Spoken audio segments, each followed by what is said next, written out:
Good morning दोस्तों। आज मैं जा रहा हूँ गोरखपुर से भारत के सबसे पुराने शहरों में से एक, जो प्राचीन काल से ज्ञान का भंडार रहा है। और कहते हैं अर्थशास्त्र यानी इकोनॉमिक्स की रचना वहीं की गई थी। जी हाँ, मैं बात कर रहा हूँ पाटलिपुत्र की। और ये फेस्टिवल सीजन की थकान है जो ट्रेन में बैठते ही मुझे नींद आ गई। खैर 5 घंटे का सफ़र है और करने को कुछ खास काम नहीं है, तो नींद पूरा कर लेना बुरा आइडिया नहीं है। सर्दी के मौसम की शुरुआत हो चुकी है। खेतों में गेहूं की फसल बोई जा चुकी है। इन नज़ारों को देखते हुए बचपन की कई यादें ताज़ा हो रही हैं। बचपन में हम जब भी ट्रेन से गांव जाते थे, सिवान पहुंचते पहुंचते किसी न किसी की चप्पल जरूर चोरी हो जाती थी।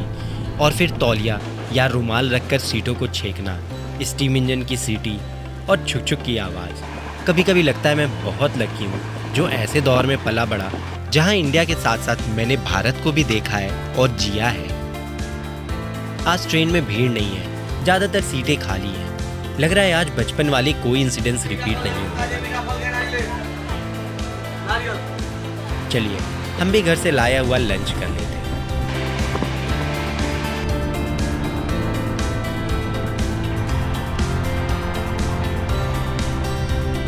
लंच करते करते हम पहुंच गए छपरा और फिर छपरा से परमानंदपुर। पहले गोरखपुर से पटना जाने के लिए कोई डायरेक्ट ट्रेन नहीं थी। हाजीपुर जाकर बस से गंगा नदी पार कर पटना जाना होता था। पर 2016 में गंगा जी पर दीघा सोमपुर जेपी सेतु के निर्माण के बाद पटना गोरखपुर से रेल मार्ग से सीधा जुड़ चुका है। क्या आपको पता है 4556 मीटर लंबा जेपी सेतु इंडिया का दूसरा सबसे लंबा रेल कम रोड ब्रिज है, जिसमें निचले लेवल पे ट्रेन चलती है, वहीं ऊपरी तल पे रोड बनी हुई है। और इसी के साथ हम एंटर कर गए हैं जेपी सेतु पे, जो स्वतंत्रता सेनानी जयप्रकाश नारायण जी के नाम पर रखा गया है।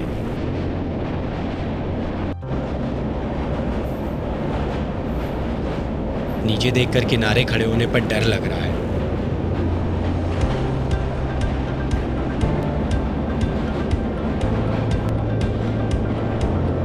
कितना प्यारा सीन है ना, छोटी सी कश्ती लेकर किनारे के साथ साथ चलना।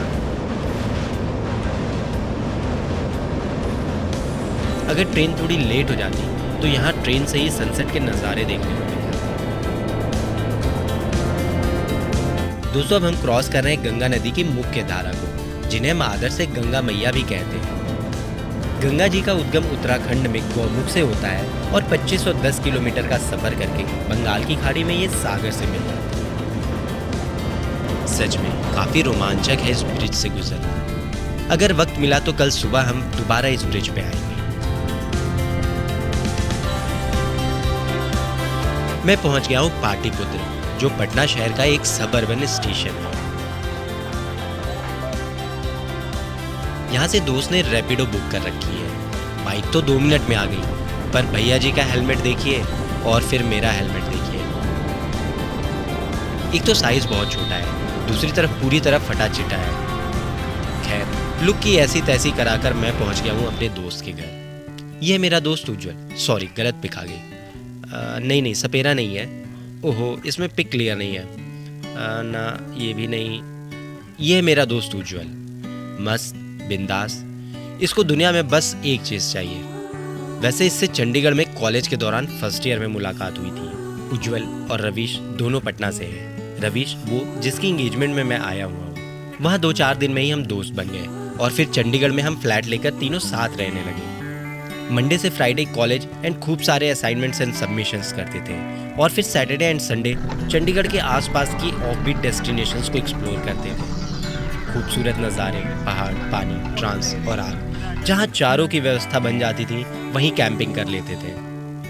सच में गजब के 4 साल थे वो।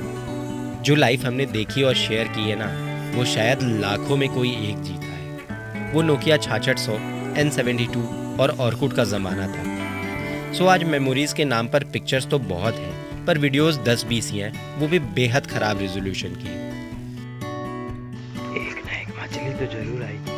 और ये आप देख रहे हैं कि ये फिशिंग का नया तरीका इन्होंने ढूंढा है, वो भी लड़की के दुपट्टे के साथ। चलिए 2008 से वापस 2023 में आकर रवीश की इंगेजमेंट अटेंड कर लेते हैं। उज्जैन में इनकी शादी हो जाए, फिर इनसे मैं अच्छे से इंट्रोड्यूस कराऊंगा।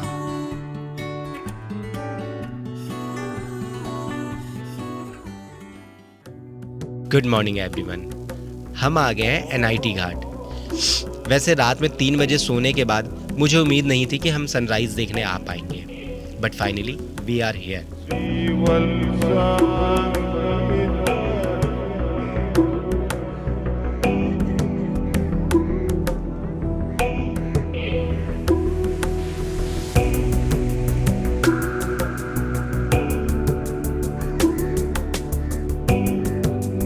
पर अभी भी एक समस्या है, हमें पता नहीं है सूरज एग्जैक्टली कहाँ से उगेगा।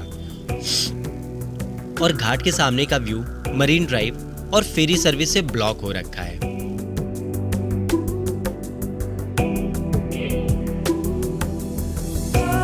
काफी देर तक क्लियर स्पॉट ढूंढने के बाद हम जान चुके हैं यहाँ से सनराइज का अच्छा व्यू नहीं कैप्चर हो पाएगा, सो हम जा रहे हैं मरीन ड्राइव।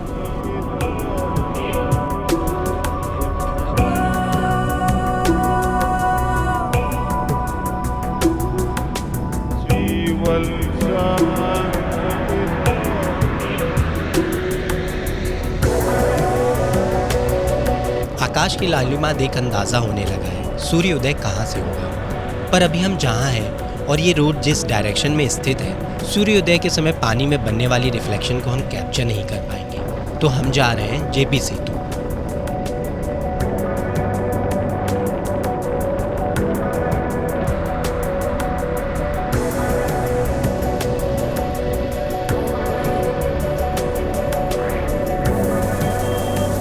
JP सेतु हमसे बहुत दूर है, हम सूर्योदय तक नहीं पहुंच पाते, इसलिए वापस गांधी सेतु की तरफ जा रहे हैं। लकी होंगे तो कोई अच्छा स्पॉट जरूर मिल जाएगा।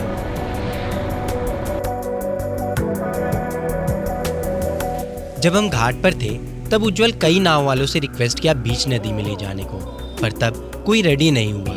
Now they are rowing. यहाँ पार्किंग की सुरक्षित जगह है। सूरज की पहली झलक देखने के लिए रुक गए हैं हम यहाँ। लेफ्ट साइड की लेन अभी भी अंडर कंस्ट्रक्शन है। कंस्ट्रक्शन में लगे cranes beautiful sunrise with nature वाली फीलिंग को डिस्टर्ब कर रहे हैं, तो हमारी परफेक्ट स्पॉट की खोज अभी भी खत्म नहीं हुई है।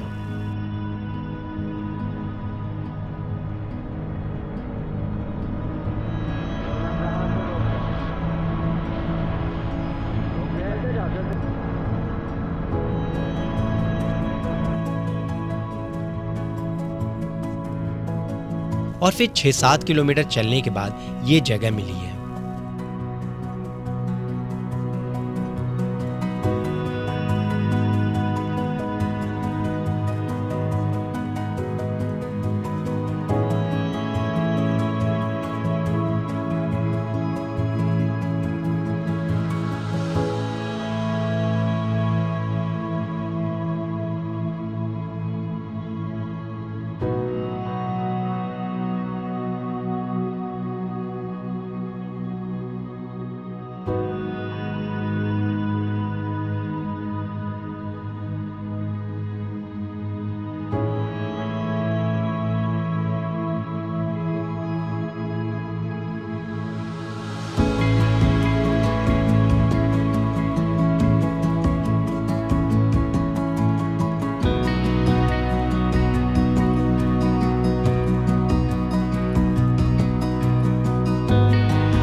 जाने कौन सी शक्ति है गंगा मैया में, जो इनके किनारे आकर भारी से भारी मन हल्का हो जाता है।